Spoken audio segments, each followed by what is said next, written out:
नमस्कार दोस्तों, हमेशा हमें कन्फ्यूजन होता है कि हम फाइनेंशियल प्रोडक्ट को सेल करें या फिजिकल प्रोडक्ट को सेल करें। मीशो, ग्लोरोड, शॉप 101 ये ऐसे रीसेलिंग एप्लीकेशन हैं जिनके माध्यम से हम फिजिकल प्रोडक्ट को सेल करते हैं या रीसेल करते हैं। और इसी जगह वन कोड, बैंक साथी ये ऐसे एप्लीकेशन हैं जिनके माध्यम से हम फाइनेंशियल प्रोडक्ट को हम सेल करते हैं। तो बहुत ज़्यादा कन्फ्यूजन रहता है लोगों के दिमाग में कि हम किन प्रोडक्ट में डील करें जिससे हम ज़्यादा से ज़्यादा मुनाफा कमा सकें। हमें फिजिकल प्रोडक्ट सेल करने चाहिए या हमें फाइनेंशियल प्रोडक्ट सेल करने चाहिए। इन दोनों का ही कंपैरिजन आज की इस वीडियो में रहेगा। तो इस वीडियो को पहले ही लाइक कर दीजिए। जिन लोगों ने अभी तक चैनल को सब्सक्राइब नहीं किया है वो सब्सक्राइब करके बेल बटन दबा देना। तो दोस्तों, सबसे पहले मैं आपको एक बात बताना चाहूँगा कि जो फाइनेंशियल प्रोडक्ट होती हैं उनका जो यूज होता है एक कस्टमर सिर्फ एक बार ही कर सकता है। तो आप अगर फाइनेंशियल प्रोडक्ट में डील करोगे तो जिस कस्टमर के साथ आपने एक बार डील कर ली, जैसे कि किसी का एक बैंक अकाउंट आपने खोल दिया तो वो दोबारा बैंक अकाउंट नहीं खुल पाएगा, या आपने उसका किसी का जैसे डीमेट अकाउंट खोल दिया तो वो दोबारा डीमेट अकाउंट नहीं बनवा सकता। मतलब कि यहाँ पे कस्टमर के साथ एक ही बार डील होती है एक प्रोडक्ट को लेकर। जो एक फाइनेंशियल प्रोडक्ट होता है उसे लेके एक ही बार डील होती है। इसी जगह अगर फिजिकल प्रोडक्ट की बात करें तो जो कस्टमर आपके साथ कनेक्ट हो जाते हैं उनके साथ आपकी जो डील होती है वो लगातार होती रहती है। कभी आपने शर्ट बेची, कभी आपने पैंट बेचा, कभी ट्राउज़र, कभी शूज़, और उसके बाद भी शर्ट बार बार खरीदी जा रही हैं, टी शर्ट बार बार खरीदी जा रही हैं, वो होता है। दूसरा पॉइंट कि जो फिजिकल प्रोडक्ट होते हैं उसमें आपका जो मार्जिन होता है वो आप मनचाहा मार्जिन रख सकते हैं। आपको किसी प्रोडक्ट में दिखा कि इस पर 50 रुपये मार्जिन रखना ठीक है तो आप 50 रुपये मार्जिन रखोगे। आपको देखा कि इस पर 100 रुपये मार्जिन रखना ठीक है तो आप 100 रखोगे। तो आप यहाँ पे मैनुअली अपने मार्जिन को सेट कर सकते हैं। लेकिन फाइनेंशियल प्रोडक्ट में ऐसा नहीं होता। फाइनेंशियल प्रोडक्ट में आपको ऑलरेडी कमीशन फिक्स दिया हुआ होता है कि आप एक अकाउंट खोलोगे तो आपको 270 मिलेंगे, आप डीमेट अकाउंट खोलोगे तो आपको 750 मिलेंगे। ऐसे हर अकाउंट का अमाउंट फिक्स रहता है। तो यहाँ पे आप अपने हिसाब से नहीं ले सकते। आपको ये सुविधा नहीं है कि आप किसी से 250 लो तो किसी से 300 लो। आपको फिक्स अमाउंट वहाँ पे दिया जाता है। इसके अलावा आपको बताना चाहूँगा कि जो रीसेलर हैं वो फिजिकल प्रोडक्ट को सेल करते हैं उनके पास ब्रांडेड प्रोडक्ट नहीं होते, लोकल प्रोडक्ट ज़्यादा होती हैं। लोकल प्रोडक्ट का मतलब ऐसे हैं जिनको कोई जानता नहीं है। मोस्टली चाहे मीशो की बात करें, ग्लोरोड की करें या किसी और रीसेलिंग ऐप की बात करें, वहाँ पे जो प्रोडक्ट है वो लोकल मैन्युफैक्चरर के प्रोडक्ट होते हैं जिन्हें आप रीसेल करती हैं। लेकिन उसी जगह फाइनेंशियल प्रोडक्ट की बात करें तो वहाँ पे जितने भी प्रोडक्ट होते हैं, मोस्टली जितने प्रोडक्ट होते हैं वो ब्रांड्स के होते हैं। जैसे आप अकाउंट्स खोलोगे तो वो बड़ी बड़ी बैंक होती हैं, उनके अकाउंट खोलते हो। इसके अलावा जो EMI कार्ड्स बनाते हो वो बड़ी बड़ी कंपनियां होती हैं, उनके बनाते हो। इसके अलावा आप कोई सर्विस दे रहे हो, फाइनेंशियल सर्विस दे रहे हो, वो भी बड़ी बड़ी ब्रांड्स के होते हैं, उनकी सर्विस को आप सेल करते हो। अगर आप फिजिकल प्रोडक्ट में डील करते हो तो यहाँ पे फिजिकल प्रोडक्ट में आपको ट्रेनिंग देने वाले कोई भी नहीं है। आपको पता नहीं किस तरीके से हमें सेल करनी है, किस तरीके से सेल को इंक्रीज करना है, किस तरीके से कस्टमर को सेटिस्फाई करना है। इन चीज़ों की ट्रेनिंग फिजिकल प्रोडक्ट में देने वाले लोग नहीं हैं। इसी जगह फाइनेंशियल प्रोडक्ट की बात करें तो यहाँ पर आपको कंप्लीट ट्रेनिंग दी जाती है, आपको कंप्लीट जानकारी दी जाती है कि कैसे आप इनके जो फाइनेंशियल प्रोडक्ट हैं उनको सेल करोगे, रीसेल करोगे, किस तरीके से काम करोगे, किस तरीके से डील को लीड को जनरेट करोगे। सारी कंप्लीट जानकारी दी हुई होती है, कंप्लीट ट्रेनिंग आप लोगों को प्रोवाइड की जाती है। इसके अलावा रीसेलिंग में जो कि फिजिकल प्रोडक्ट की रीसेलिंग पहले होती थी उसमें सर्टिफिकेट कुछ कंपनियां देती थीं, लेकिन वो सर्टिफिकेट भी अब कंपनियों ने बंद कर दिया। तो अब आपको कोई भी सर्टिफिकेट नहीं मिलता। आप ये नहीं कहीं पे दिखा सकते कि हम सर्टिफाइड रीसेलर हैं, तो इससे कॉन्फिडेंस थोड़ा सा डाउन होता है। लोग अगर आपसे कहें कि हम कैसे माने आप रीसेलर हैं, तो आपके पास कोई इसका प्रूफ नहीं रहता।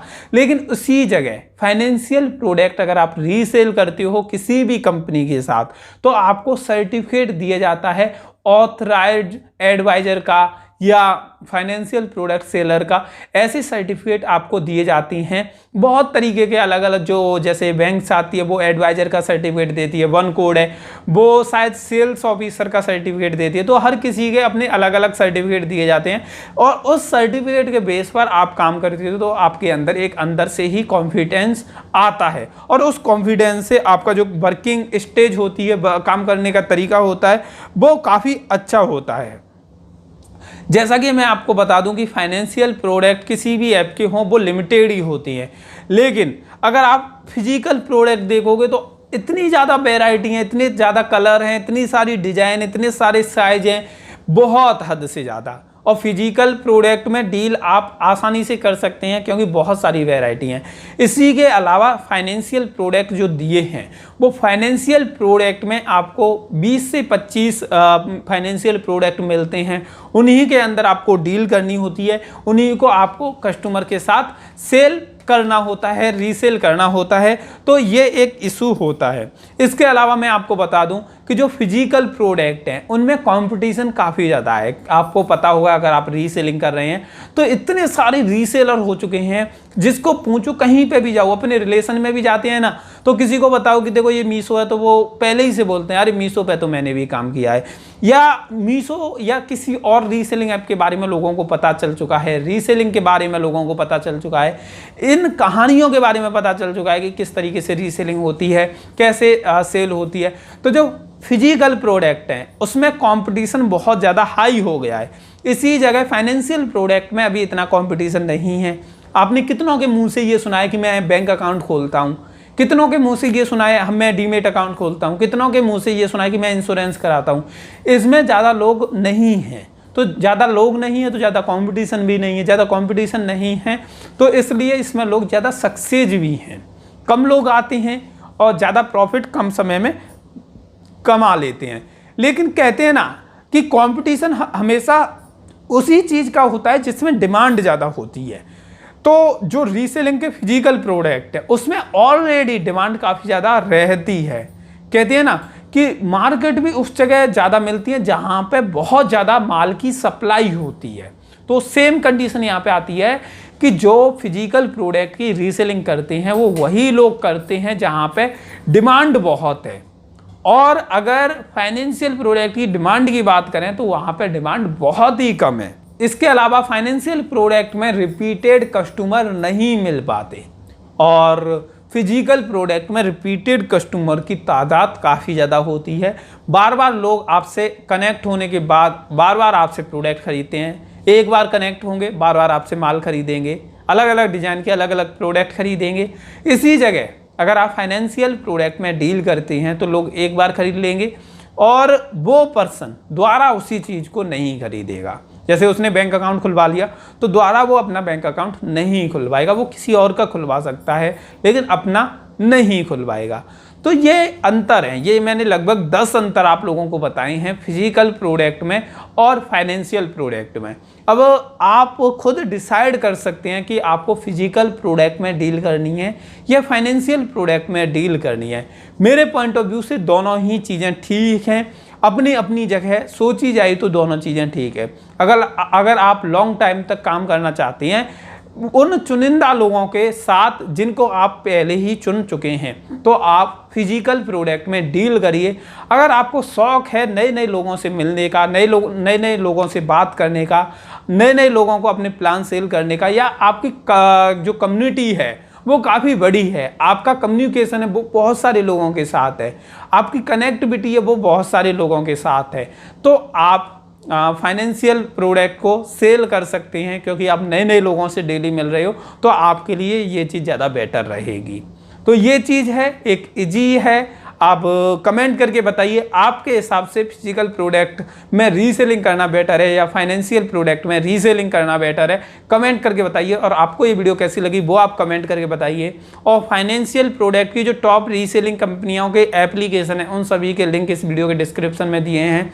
साथ ही साथ जो फिजिकल प्रोडक्ट हैं उनकी जो टॉप कंपनियां हैं उनके भी रीसेलिंग एप्लीकेशन के लिंक इस वीडियो के डिस्क्रिप्शन में मैंने दे दिए हैं, तो आप डाउनलोड कर सकते हैं। ये वीडियो आपको कैसी लगी कमेंट करके बता सकते हैं। ये वीडियो देखने के लिए आप सभी लोगों का तहे दिल से बहुत बहुत धन्यवाद।